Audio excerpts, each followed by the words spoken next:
How difficult is it to license technicians in California now? It's tough. At one time, the pass rate or the fail rate was 50%. So everyone that goes to take the test in California for their initial license, half of them are going to fail. Yeah. And then when that happens, it takes you almost 30 days to go test again. So it's just cumbersome. We don't need that. There's no benefit to society to make us wait to take a test. So it is tough to get a license. You know, our pass rate's like 90%, but we really focus on having our folks train and study and plan for the test. And, you know, we put a lot of time into that, but getting folks to pass a test and get licensed is difficult. And on top of that is background checks, FBI fingerprinting. So not everybody's perfect. And we know that job pool is getting smaller and smaller. And there's a big push, especially in California, for rehabilitated folks to get them into the job pool. Yep. But I got an entry-level job, but you can't work here because you might have something in your history, right?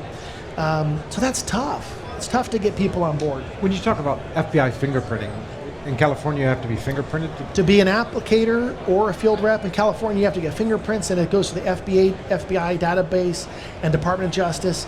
And if there's anything pops up, they have to investigate it.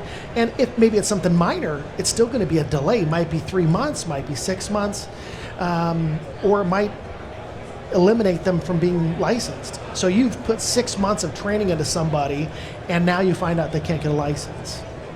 Is that the point in time when you're typically trying to get them licensed, is 6 months into it?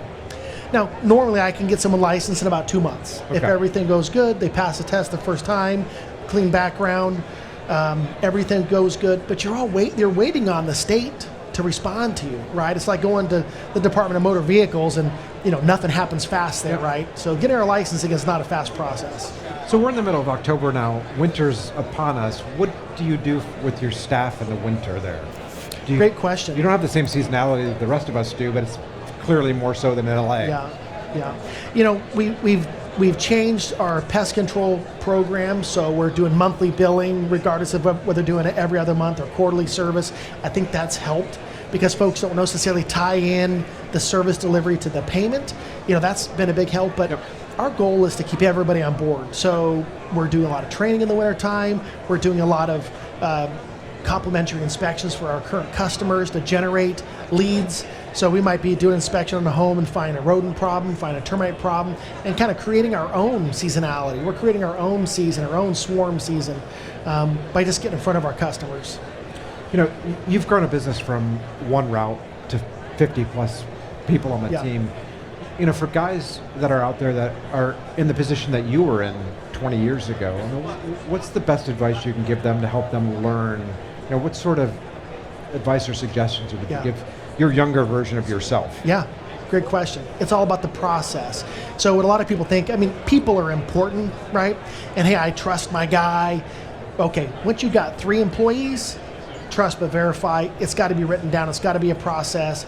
And once you get over 10 employees, now I'm not touching every employee every day, right? So I have to have a process where I manage her. So it's all about documenting that process, replicating that process, and managing based on did you follow the process, not so much do I trust you as a human. Yes, I trust you, but we're going to follow the process. That's how we do it. And so many small operators I talk to, that's their biggest challenge is getting past that personal relationship and verifying it, you know, working on accountability or productivity. Those are the things that are going to get you above and beyond.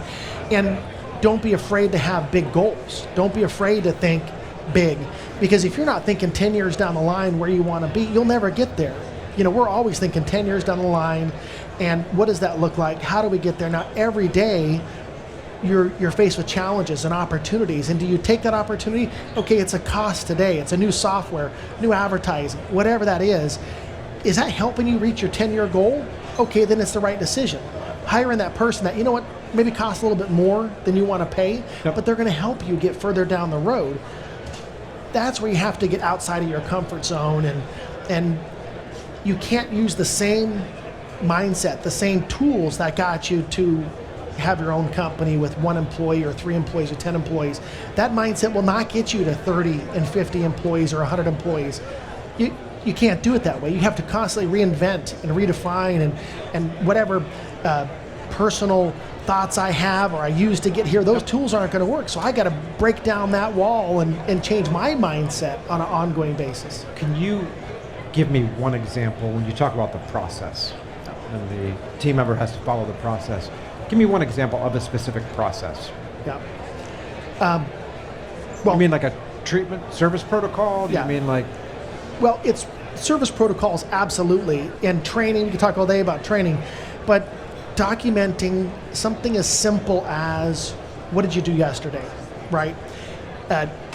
We document that electronically, and then we do a handwritten summary, right? And so many, you look at that, it's like looking at someone's financials. You could never meet me, but you look at my financials, you could imagine and see what opportunities, what we're doing good and where we're failing. I look at someone's their daily report of activity, whether it's a salesperson or a technician, and I can look at that piece of paper and tell you what you're doing right and what you're doing wrong, how you can improve. That process is key because I'm not riding in the truck with you, right? So I have to look at that piece of paper, and then we use our electronic software and roll that up. Now we can look at how are you towards meeting your goal for the month, for the year. You know, we sit down with our employees, you know, on a regular basis, and we say, hey, what goals do you have, you know, financially, personally, and how are we going to help you get there? So all that ties back to, what did you do yesterday, right? If your goal is to have a route of a certain size, your income be a certain size, be a manager someday. Yep. Did what you do yesterday, is that in line with your goals? So that's the kind of process and conversation we have on a regular basis that helps our people improve and get better. Our training's the other thing as far as process. You know, we've taken time to write down, when we onboard a technician especially, is outline that first 30 days that we are with them. The first 30 days they're with us, every minute, not every minute, but there's tasks they accomplish every day. So the first day they're on board, after lunchtime, they are in the field doing the job that we've hired them for.